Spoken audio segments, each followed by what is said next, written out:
In this video, we'll show you what to do if Messenger keeps showing you this couldn't send error on your Android phone.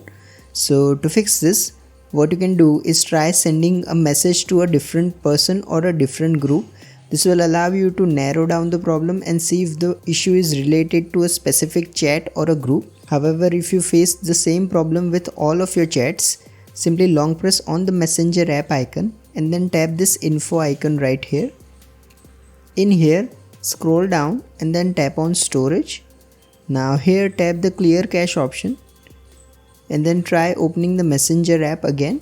If that doesn't work either, simply head to the Play Store and make sure the Messenger app is updated. If it's not, simply tap on this update button to install the latest version. However, if you continue to experience problems, make sure you are not using any VPN connection. So simply go to Connections, More Connection Settings and tap on VPN. Make sure your VPN is not active. If it's active, simply turn it off and then restart your phone.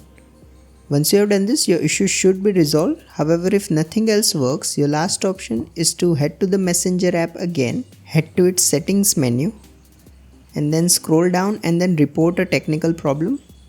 Select report anyway. So select chats and then you can describe your problem right here that you can't really send any messages and then select this send button right here. Once you do, your issue should be resolved. If you find this video useful, please don't forget to like and subscribe to Glitch Guru.